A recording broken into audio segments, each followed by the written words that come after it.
Mira, realmente es muy impactante esta historia porque surge un inconveniente, una intoxicación, a partir de algo muy cotidiano, ¿no? Mira, Romina te va a contar la historia de por qué esta gente se intoxicó.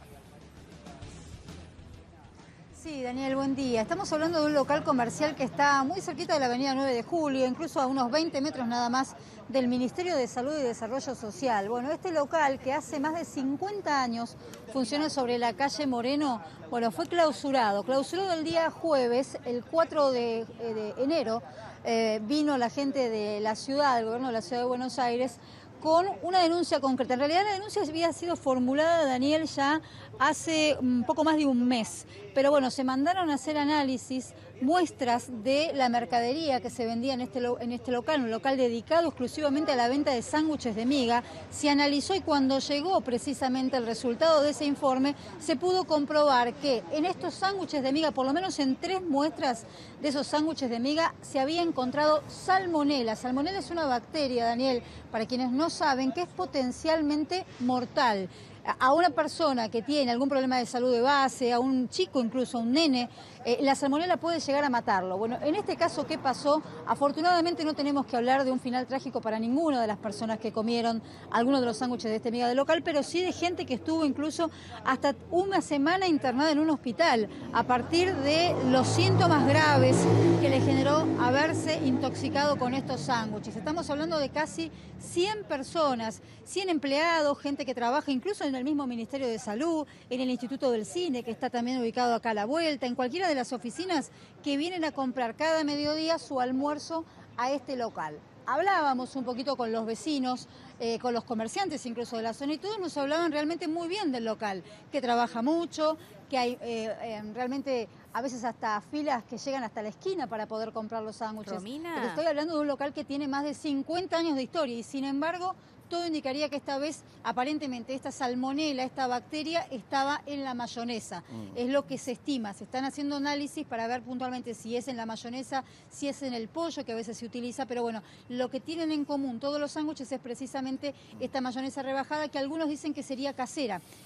Romina, sabés que se llevaron muestras de mayonesa industrial y ahí dio negativo, no hay salmonela, pero se cree que ellos fabricaban también su propia mayonesa y ahí o algún problema con los huevos, porque la salmonela suele estar en los huevos, o quizás algún problema en la refrigeración de la mayonesa hizo que creciera esta bacteria y que lamentablemente más de 100 personas terminaran intoxicadas. Sí, justamente te iba a preguntar eso, si era el fiambre o la mayonesa. Y muchas veces hablamos, mira, Ro, para fin de año, cuando una de las comidas típicas es la ensalada rusa, y que muchas veces las dejamos el 24 o el 25 a la intemperie durante largas horas mientras uno charla. Bueno, eso es terrible. ¿Por qué? Porque no pasa por el huevo, no pasa por las arvejas, pasa por la mayonesa. Es sumamente importante que siga manteniendo la cadena de frío, que cuando uno saca ensaladas o cualquier tipo de elemento con mayonesa, puede inmediatamente ser refrigerado. Por eso también, cuando hablamos en una oportunidad de las viandas, lo que dicen es que se lleve la mayonesa en pequeños sobrecitos y que después se lo incorpore al sándwich de jamón y queso. No que se lleve la mayonesa ya preparada en el sándwichito de jamón y queso para después comerlo cuando ya han pasado 4 o 5 horas. Eso es importantísimo. Sí, sí, tal cual. Tiene que ver con la refrigeración de la mayonesa. Yo te decía, una mayonesa casera es lo que se sospecha que pudo haber originado justamente esta intoxicación. ¿Por qué? Porque la mayonesa casera, obviamente, como todas las mayonesas, se fabrica con huevo. Así que o puede ser un problema de que la mayonesa, una vez fabricada, no fue bien refrigerada, o el huevo mismo con el que se hizo esa mayonesa casera pudo haber estado ya contaminado con salmonela. Vos sabés que te decía, se llevaron muestras de la mayonesa industrial, de la mayonesa casera. La mayonesa industrial dio negativo, se llevaron también el untador, porque muchas veces uno usa el mismo cuchillo, el cuchillo no es bien limpiado, queda con un resto de mayonesa por horas, quizás arriba de una mesada, y bueno, y ahí mismo se va generando la bacteria. Bueno, el untador también dio negativo la muestra, pero bueno, lo cierto es que todo indicaría que fue precisamente esto, la mayonesa, lo que habría originado esta intoxicación. Estamos hablando de casos que, como te decía, ¿no? Fueron en algunos casos síntomas muy graves. Una chica, por ejemplo, una empleada, que dice que compraron, junto con el resto de la gente que viaja en la combi hacia La Plata, compraron sándwiches de miga el día 28 de noviembre. Fíjense de qué fecha estamos hablando. El 28 de noviembre, bueno, se intoxicó y tuvo que estar una semana internada, con baja presión, con vómitos, con diarrea. Bueno, así más o menos similares fueron los síntomas en la mayoría de las personas, ¿no? Diarreas, vómitos, decaimiento general, baja presión.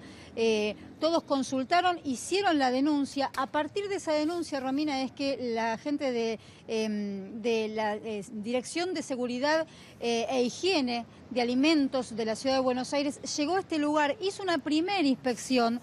El lugar se llevaron muestras. El lugar se clausura en ese momento, Romy, porque el local no, incumplía algunas cuestiones fundamentalmente que tienen que ver con la fumigación. Estuvo 10 días clausurado, después se abrieron a finales de diciembre y finalmente cuando llega el resultado final de las muestras y se descubre que había salmonela en las muestras que se habían llevado, vuelven el jueves de la semana pasada y colocan este cartel de clausura.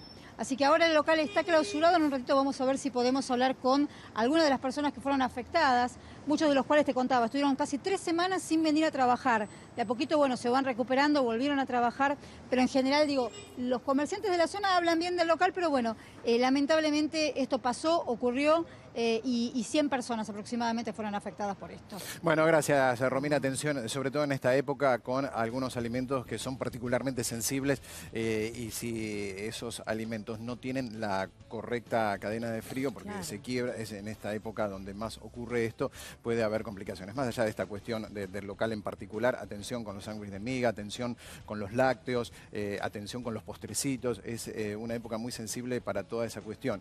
Vos fíjate, ayer yo pensaba, es muy difícil, ¿no?, hacer las compras en el supermercado en esta época, porque vos te vas con el yogur o con el sándwich de miga o lo que quieras, hasta el auto y realmente haces 50 metros o 60 metros bajo 33 grados y pleno sol. Después te subes al auto y tenés 60. No, bueno, en el baúl no lo vas a poner. Yo no lo pongo en el baúl, pero ¿y si lo tenés que poner en el baúl? No, Sí, bueno, lo pones adelante, pero adelante también tenés 50 grados hasta que empieza a refrigerar el aire acondicionado, tenés 2 o 3 minutos, empieza a bajar de a poquito la temperatura. Y yo pensaba ayer, ¿se habrá cortado la cadena de frío o no? Por eso lo que dicen es por ahí los lácteos no comprarlos en el supermercado, sino en el almacén que tenés en la esquina de tu casa. Ay, Dani, y las viandas para las colonias de vacaciones. Eso también es fundamental. Sobre todo, uno lo prepara a las 7, 8 de la mañana y los chicos recién comen a las 12, 1 del mediodía. Con lo cual pasan muchas horas adentro de una heladerita, sí, obviamente refrigerada, eso es lo importante, ¿no? Claro, hay que ver también si la refrigeración esa es la correcta o la necesaria. Bueno, hay que tener en cuenta todo esto, porque fíjate cómo de una situación que parece menor se llega a una complicación grave y podría haber sido mucho peor, ¿no? Podría tener alguna consecuencia trágica, depende la edad y la condición física de aquel que resulta afectado. Así que no es algo menor y sobre todo cuando hablamos de chiquitos.